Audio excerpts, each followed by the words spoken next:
So friends, let's begin our session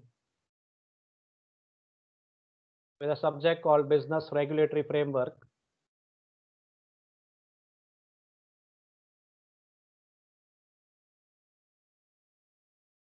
We are currently dealing with Chapter 5, Free Consent.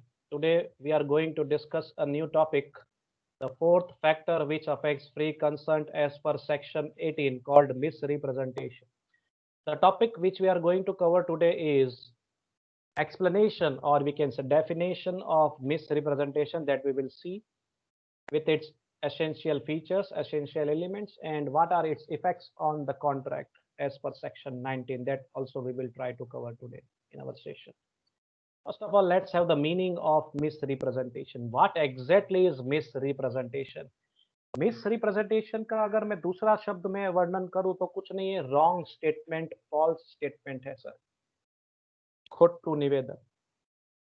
It's a false statement, it's a wrong statement which the person making it honestly believes to be true or which he does not know to be true. Simple है.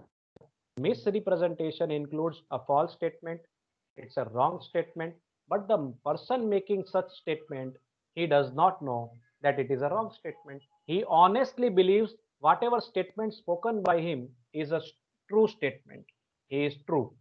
He is honestly believing that the statement spoken by him is not false, it is true, it is right, it is not wrong.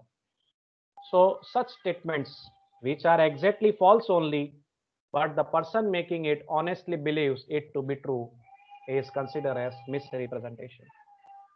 When a wrong representation, or we can say statement, is made willfully with the intention to deceive the other party, you know very well what it is called fraud. When a wrong statement, or we can say representation, is made willfully with the intention to deceive the other party, it is called fraud. But when a wrong representation, a wrong statement is made innocently without any intention to deceive the other party, it is not termed as misrepresentation. Let us try to understand in simple words. Sir, fraud के अंदर एक बंदा जानबूझ के झूठ बोल रहा है, विलफुली रॉन्ग स्टेटमेंट कर रहा है सर, जानबूझ के, with an intention to deceive the other party. जानबूझ के झूठ क्यों बोल रहा है सर? उसका इरादा सामने वाले को डिसीव करने का है, डिसीव करके कंसेंट लेके फ्रॉड करना है, सिंपल. सो रॉन्ग स्टेटमेंट जानबूझ के बोला गया है फ्रॉड के अंदर, और वहां इरादा क्या है पक्षकार का? What is the intention of the other party, what is the objective of the other party? Sir, he wants to deceive the other person, cheat करना चाहता है, છેતરવું છે બીજા પક્ષકારને, એવી પરિસ્થિતિનું નિર્માણ થાય છે, તેને આપણે છલ કપટ દગો, fraud, we can consider such situation as fraud. दूसरी तरफ उल्टा है, when a wrong representation, a wrong statement is made innocently without any intention to deceive the other party, it is termed as fraud. का अगर हम उल्टा कर दे तो मिसरिप्रेजेंटेशन है.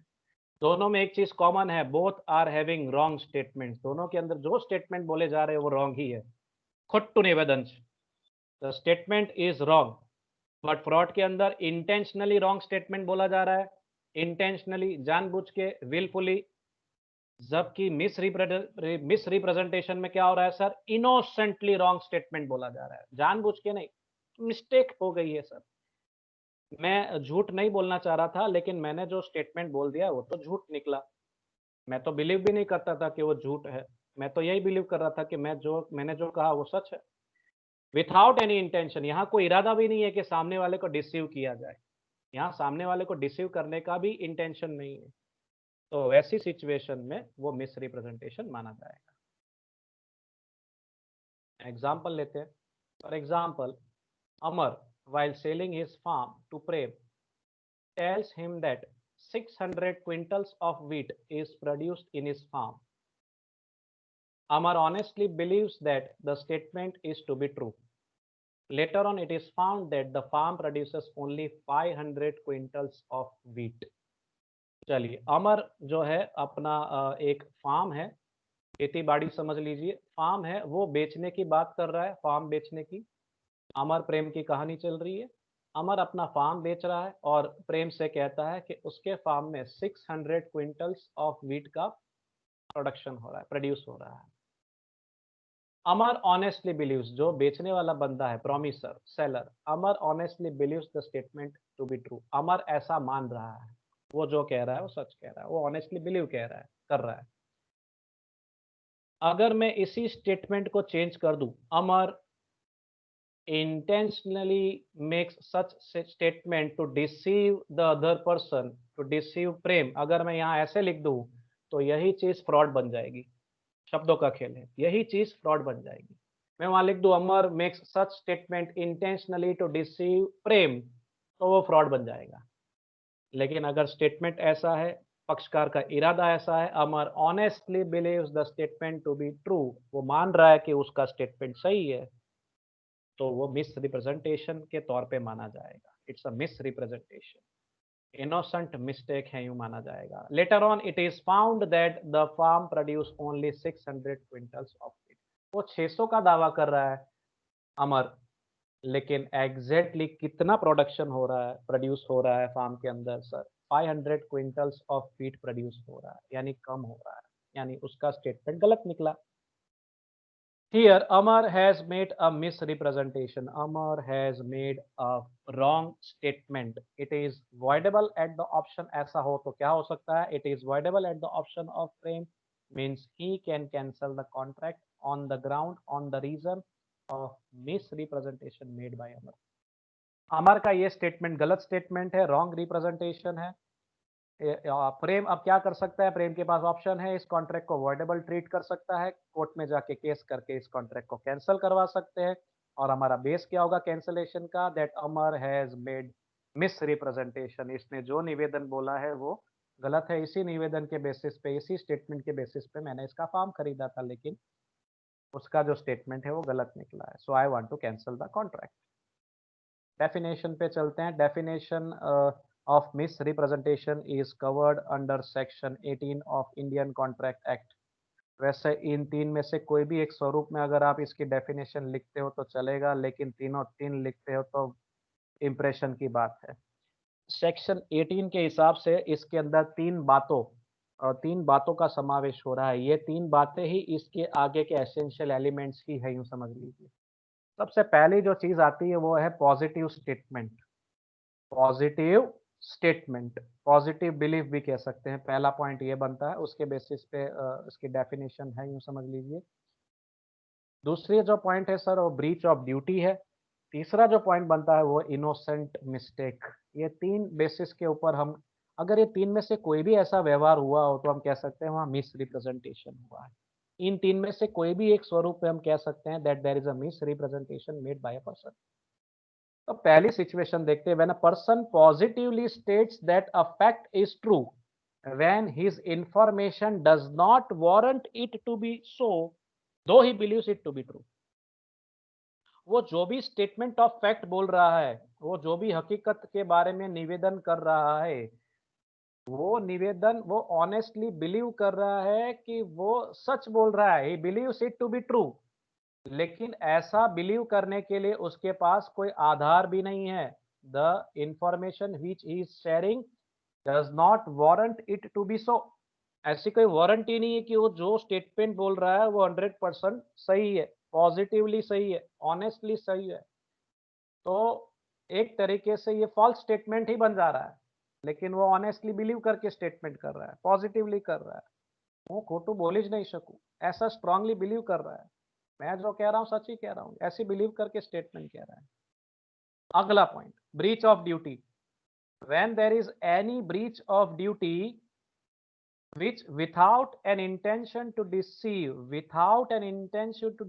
brings an advantage to the person committing it by misleading another to his prejudice, or we can say unfair। breach of duty, फर्ज भंग, breach of duty हो जाए, वायलेशन ऑफ ड्यूटी हो जाए, तो आपको जहां बोलना चाहिए था शायद आपने नहीं बोला, यहाँ आपने सही बोलना चाहिए था लेकिन गलत बोल दिया।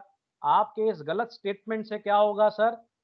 आपका इंटेंशन नहीं है वहां डिसीव करने का, ये और स्टेटमेंट इज फॉल्स, ये कंफर्म है। Without any intention to deceive, आप सामने वाले को डिसीव भी नहीं करना चाह रहे, इससे क्या होगा? आपको एडवांटेज हो रहा है, आपको बेनिफिट हो रहा है, लेकिन सामने वाले को आपके इस मिसलीडिंग स्टेटमेंट से सामने वाले को अनफेयर यानी उसे नुकसान हो रहा है आपके इस झूठ से। तो यहाँ पे आपको सच बताना चाहिए था, लेकिन आपने ब्रीच ऑफ ड्यूटी कर दी है। तो ब्रीच ऑफ ड्यूटी हो गई है, लेकिन वहां इंटेंशन नहीं है आपको डिसीव, आप डिसीव नहीं करना चाहते। अगर breach of duty it is made with an intention to breach deceive, तो वो फ्रॉड बन जाएगा। तो breach of duty without any intention to deceive है, और उसमें ऐसी सिचुएशन का निर्माण हो रहा है कि आपको फायदा हो रहा है, जो बंदा गलत बोल रहा है, फॉल्स स्टेटमेंट कर रहा है, उसे एडवांटेज है, बेनिफिट है, और सामने वाले को अगर नुकसान हो रहा है, तो ये सिचुएशन को भी हम मिस रिप्रेजेंटेशन मान सकते हैं। तीसरी सिचुएशन, मिस्टेक हो गई सर, ભૂલ થઈ ગઈ, ઓહો કેવી ભૂલ થઈ, તો સાહેબ निर्दोषपणे भूल થઈ છે, इनोसेंट मिस्टेक हो गई है। मुझे आपको असाइनमेंट देना था सर, घर पे भूल गया, ओह मिस्टेक हो गई, भूल हो गई सर, इनोसेंट मिस्टेक, जानबूझ के नहीं भूले आप, बाय चांस भूल गए हैं, इनोसेंटली भूल गए, आपने लिखा हुआ है, घर पे पड़ा है, लेकिन आप लाना भूल गए, ऐसी सिचुएशन हो जाती है कभी कभी। तो ये जो आपकी इनोसेंट मिस्टेक है, it is related with the subject matter, it is related with the subject matter. When a party causing innocently a party to the agreement to make a mistake as to the substance of the things which is the subject to the agreement, यानी जो subject matter है agreement का, उसके related अगर आपने कोई statement किया है, वो स्टेटमेंट की वजह से सामने वाला, यूं आप मान सकते हैं कि आपका जो स्टेटमेंट हो एक तरीके से इनोसेंट मिस्टेक के स्वरूप में है। अगर ऐसा हो रहा है, आप जो यहाँ स्टेटमेंट कर रहे हैं सब्जेक्ट मैटर से जुड़ा हुआ है, तो वो सब्जेक्ट मैटर से जो आप स्टेटमेंट कर रहे हैं, वो आपका जो स्टेटमेंट है वो गलत निकला है, तो आपकी इनोसेंट मिस्टेक हो गई है। ऐसा नहीं होना चाहिए। आप अगर कोई गाड़ी बेच रहे हैं, तो गाड़ी से जुड़ी हुई आपने जो इन्फॉर्मेशन शेयर की है, उसमें आपने कुछ गलत बता दिया, आप ऐसा भले मानते हो, लेकिन सब्जेक्ट मैटर से जुड़ी हुई आपने इंफॉर्मेशन गलत दी है। जैसे से फॉर एग्जांपल एक कार बेचनी है, तो आप कार के बारे में कह रहे हैं the average of the car is 18 kilometre पर लीटर, आपने ऐसा स्टेटमेंट बोला है। लेकिन जब रियलिटी में बंदा कार खरीदता है, चलाता है, तब पता चलता है कि सर इसकी एवरेज तो 12 किलोमीटर पर लीटर ही हो रही है। यानी आपने एक इनोसेंट मिस्टेक कर दी है related with the information provided by you related with the subject matter. Subject matter car है, कार की इंफॉर्मेशन देने में आपने गलती कर दी है, फॉल्स स्टेटमेंट बोल दिया है। जानबूझ के बोला होगा तो फ्रॉड होगा, लेकिन बाय मिस्टेक अगर आपने ऐसा स्टेटमेंट कर दिया है, तो वो